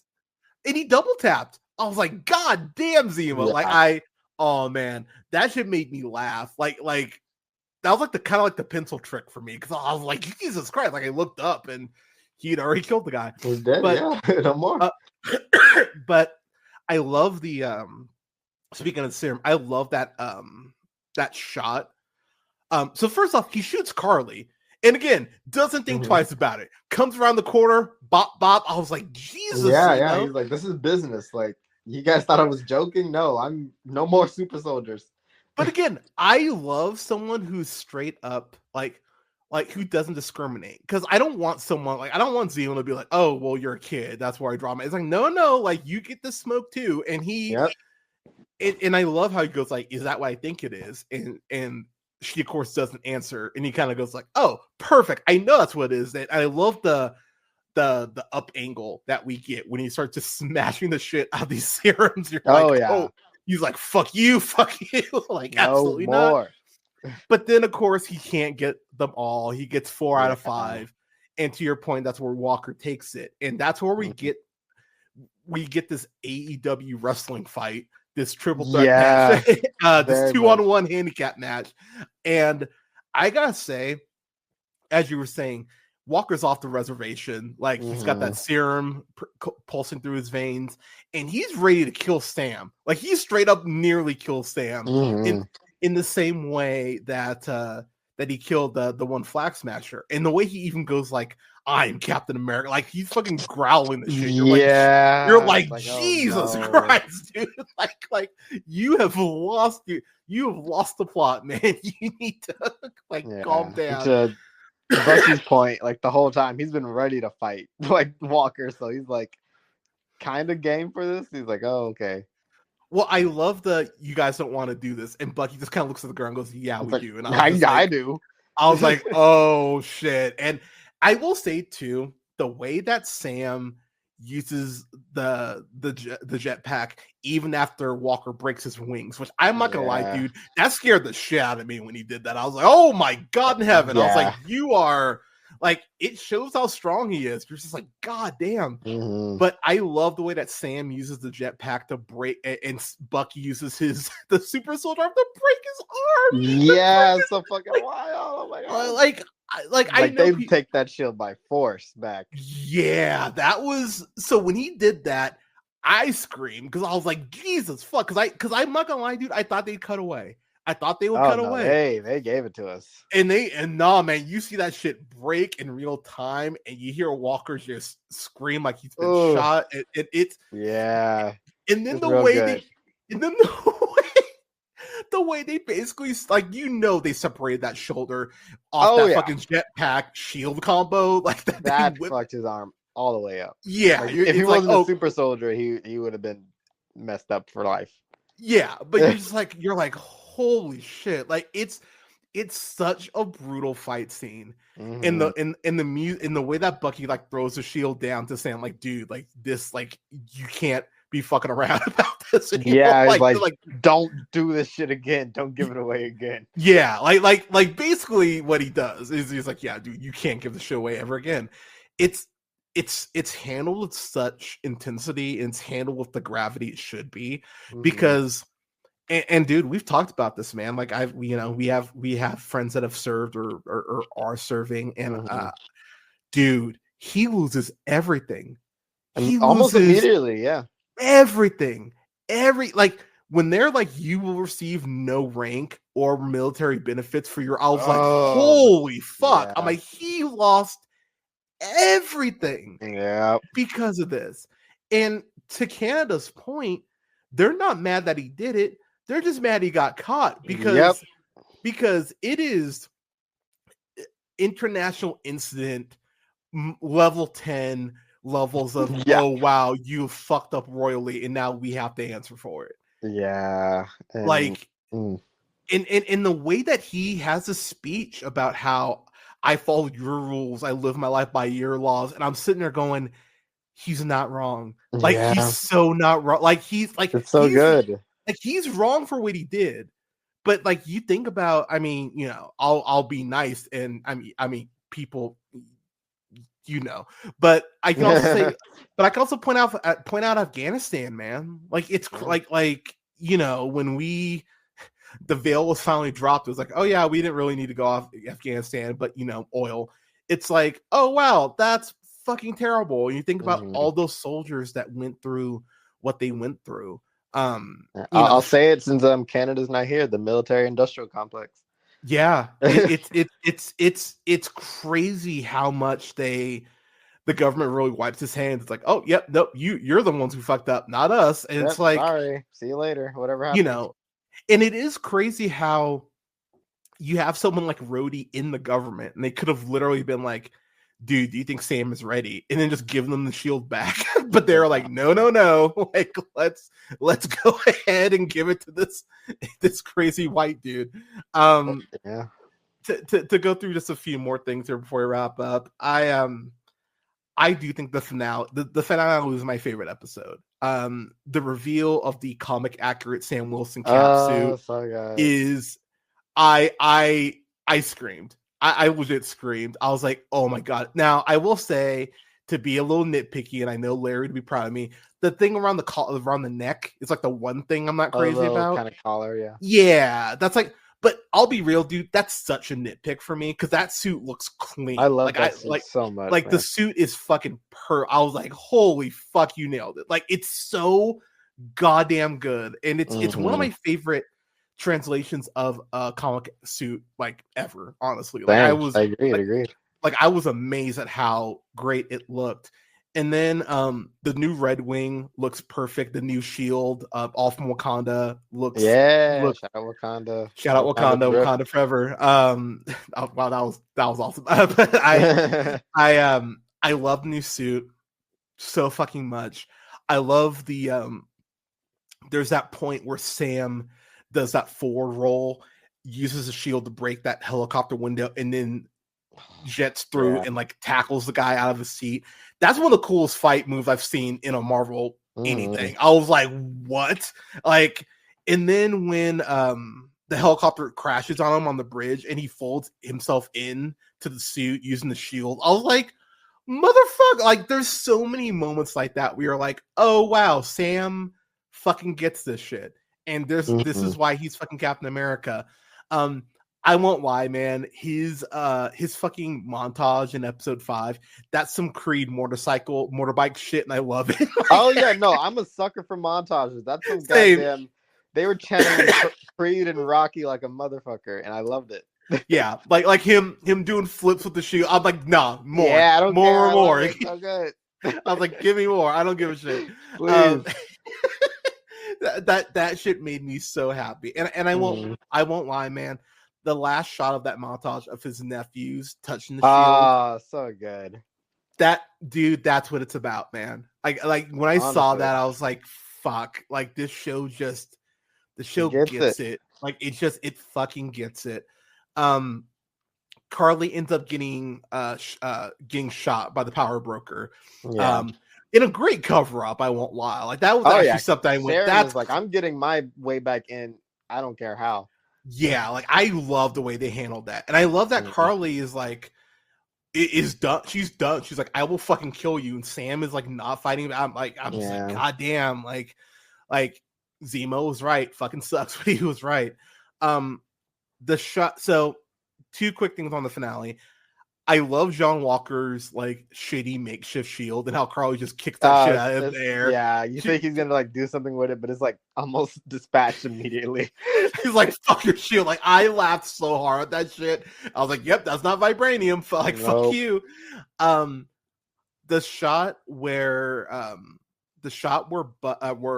Sam lifts the truck up, weep every time. It's like it's such a great hero moment, and then you get that 1-2 punch of the one dude go, the old black guy go, "That's the Black Falcon right there," which he's like, nah. And then you get the guy, yeah, and I just went, "Oh fuck!" And then I cry all over again. It's like, goddamn, that's all I need. That's all I need. It's like, like for you fuckers who say he's not, no, he is, and you can just deal with it. You can shut up about it. Yeah, that shit gets me every fucking time. Yeah, kills me.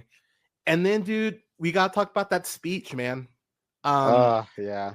It is the moment. I told Leia, I was like, oh, I can already hear the Marvel goes full woke. Captain Falcon the Winter Soldier finale. Like, but honestly, you keep proving this fucking point. The more time goes on, the more you prove his point.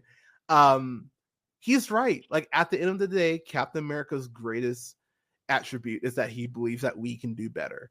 And the point that he makes, and it's a point that is still relevant today, is that this woman was willing to take on the government and no one has taken a second to ask why. And you're just like, nobody wanted to talk about it. Just wanted to get rid of her. Wanted to get her out of there. And you're just like, oh my God, he gets it. And the whole,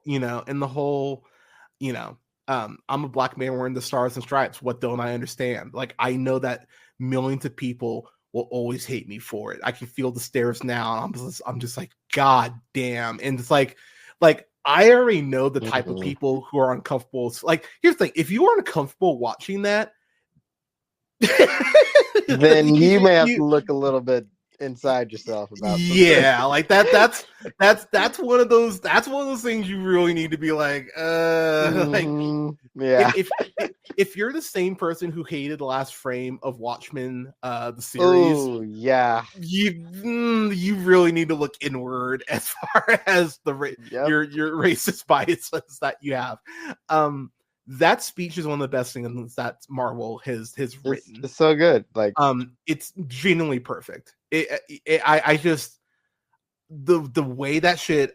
I was flabbergasted, honestly. Like, it's a speech I've probably watched 100 times easily. Like, I've rewatched that a lot, honestly, when I'm feeling hopeless. To be honest, I watched it again the other day.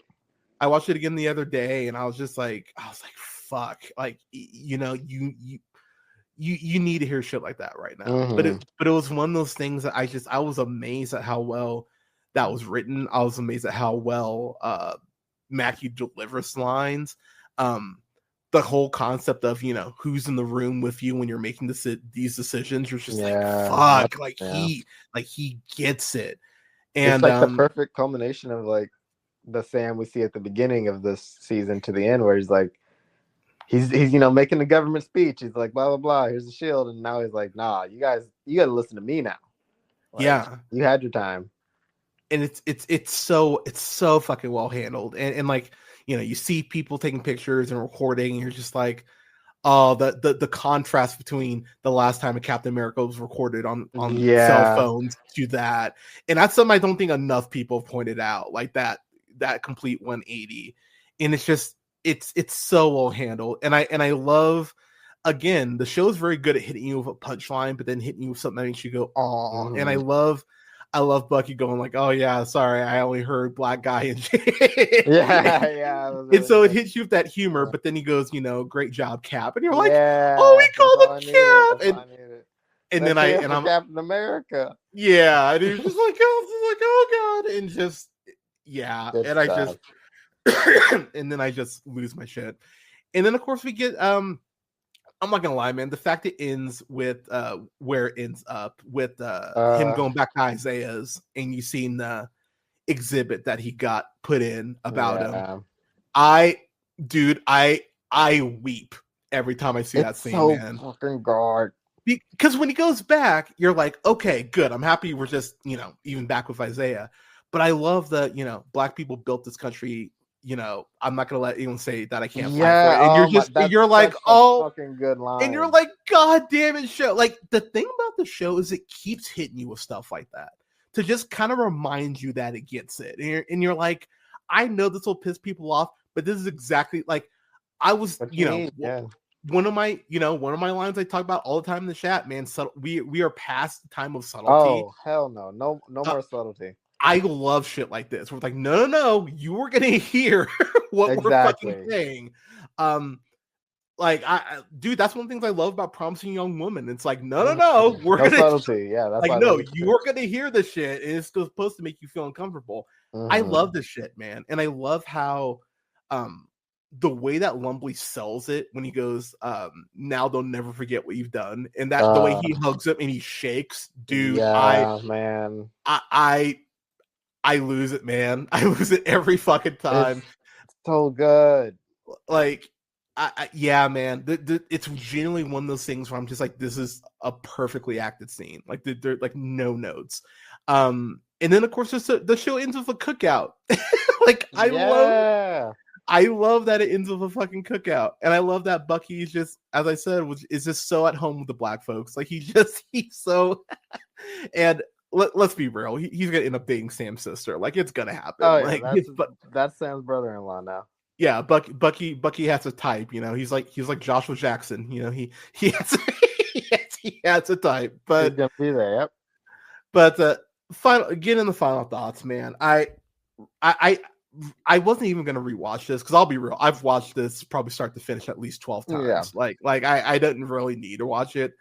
But I rewatched the back half. I actually ended up rewatching the whole show, and just rewatching it, like, it's like, fuck. I love this goddamn show. Like, when it came out, and I was like, it's my favorite thing Marvel's done. I had a couple people go like, dude, really? I'm like, nah, man. Like, I've rewatched the show a couple times since it's come out, and I won't lie, Loki is right there. Loki's really close because, like, I love Loki, and I love what they do with like the sci-fi in there. Yeah, I guess that's that. But just as a black dude, man, this shows just for me. It really is. It's just one of these shows that I find more and more to like about it the more I watch it. And I love the stances it takes. I forgot to mention this real quick before I throw it to you. That scene where the cops stop him. Oh, holy fuck. You want to talk about a scene that triggered me, and I was just like, oh man, I don't like these people. It's like, and the whole like, oh, you look different without your fives. I was like, oh fuck. Oh man, I was like, I was so mad because I was like, you assholes, because I get what this was like. Yeah. Man, that shit is so accurate, unfortunately.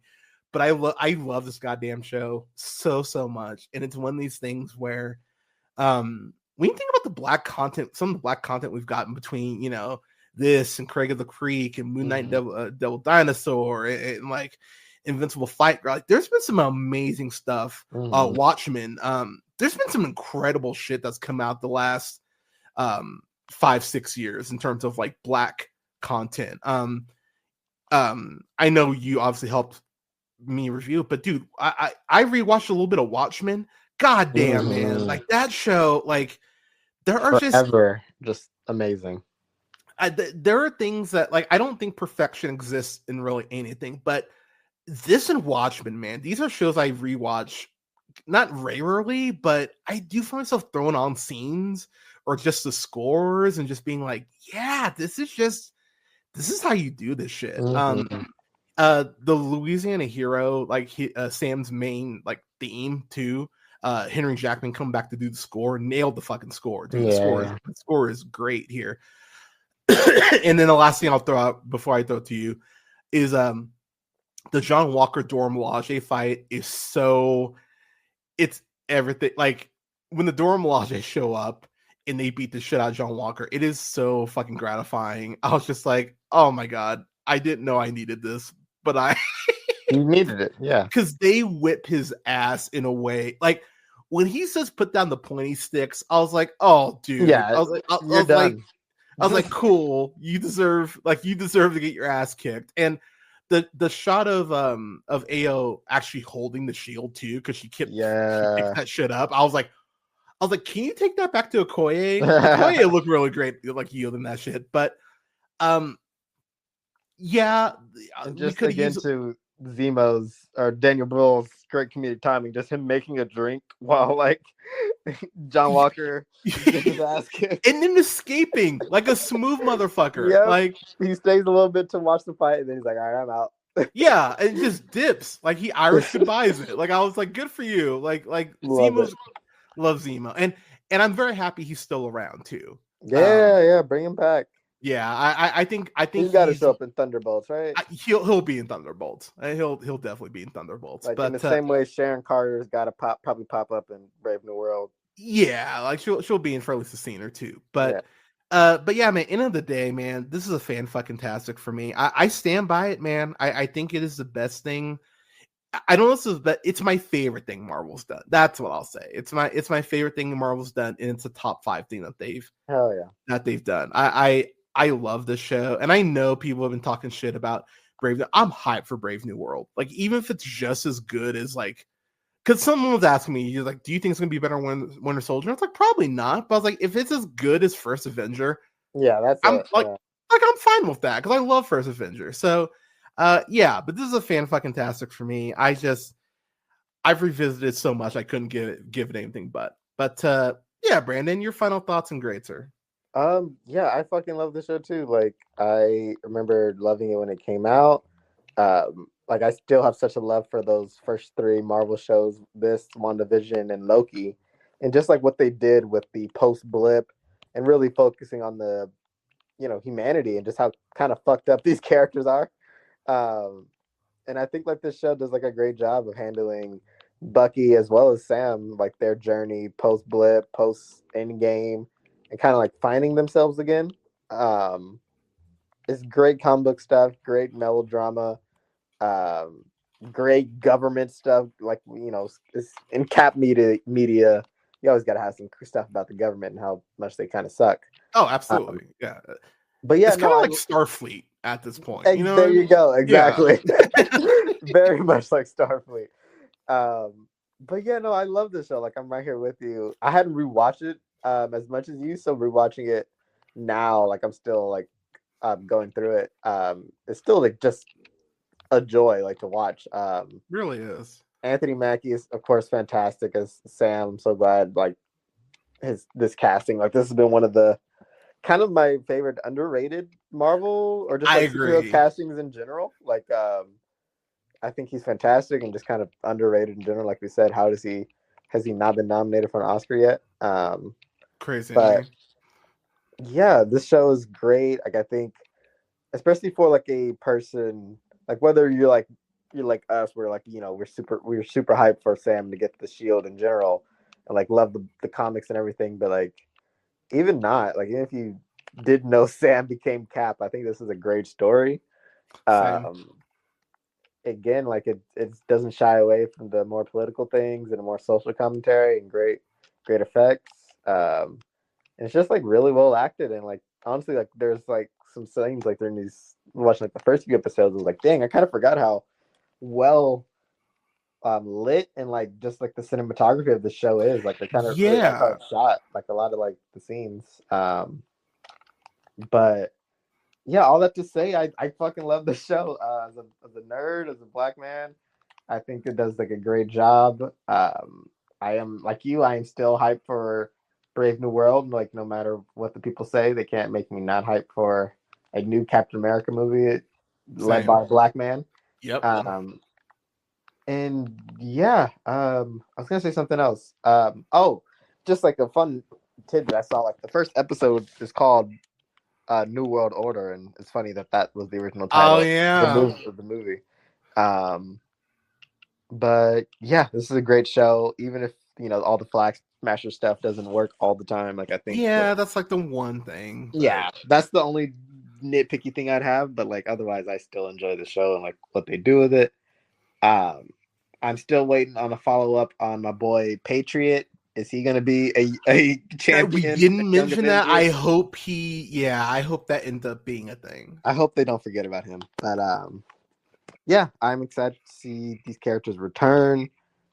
Sharon Carter, Sam, Bucky, all of them. I love the work that they do in the show. And yeah, I think I'm right here with you, fan fucking tastic, man. Oh, like, we even mentioned, man, fucking they got Elaine in here. They did, yeah. We didn't even talk about like that. Valentina joined. Like her joining the MCU is a pretty big deal. Yeah, like this, I was this was her first appearance, right? It was, yeah. Okay, yeah. So the anti Nick Fury, we got her in here. Yeah, getting Julia Louis-Dreyfus is like that's a big that's a fun big get. deal. Yeah, like I think people. That's one thing Marvel's really great at doing. Like you getting these people, you're like, wait, what? They're in this now? Like, yeah, it's like kind of unexpected. Somebody you wouldn't think to be in one of these. Well, I'm not gonna lie, man. I was amazed, like when Robert Redford walked in the frame. Oh hell yeah! I was like, what the fuck? I was like, really? I was like, you're in this shit now? And yeah, when Julia Louis-Dreyfus shows up, you're like, oh wow, that's okay. So she's gonna be around for a while. Yeah. And because she showed up in Wakanda Forever too, and it's like, oh shit, she's 64. She does not look it at all. Holy crap. Wow, good, goddamn, good for her. Yeah, she can still get it. Like, goddamn, good for her. But yeah, man, dude, hell yeah. The two fan fucking tastics. But yeah, I'm hyped for Brave New World. I don't care what anyone says, I'm hyped for the shit.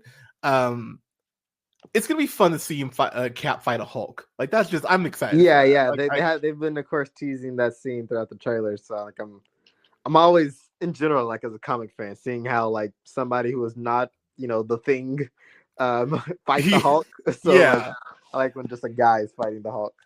Well, also too, we got like a glimpse of like kind of the stealth suit version where it's like more navy. Yeah, like, a little more blue than white. I like that. Like, so it looks like we're getting at least two different suits. Like the which I really like that. So I'm excited to see how the suits evolve. I was gonna say it's a Marvel movie. By now we're gonna get at least two suits. Oh yeah, for the hero. Got to sell them toys. Yeah, exactly. You gotta sell them toys. But yeah, two fan-fucking-tastics for Brave New World. Sorry, thinking ahead. For Falcon the Winter Soldier. I like I said, I'm excited. I'm excited to see it. I think I might. I haven't seen a film in D-Box before. That might be the first one. Oh so yeah. They just put in D-Box seats on one of the local theaters here. I'm like, you know what? We might D-Box it. So we'll, I got some credits, so might do that. But yeah, y'all, two fan-fucking-tastics for Falcon and the Winter Soldier. So yeah, y'all, we're gonna go ahead and get out of here. I think I was gonna do my best of tomorrow, but I'm gonna reconfirm with Canada because we were talking about it. So I will reconfirm, people. So it might be tomorrow. I might push it till next week, but otherwise I will keep y'all updated on that on socials. As far as socials, find the show on Twitch at twitch.tv/therealpineapple. You can go ahead and listen to the podcast pretty much where you listen to them. SoundCloud, Apple Podcasts, Podbean, Stitcher, iHeartRadio, Spotify, Amazon Music, to name a few. You can find the show. Find me on what's the one?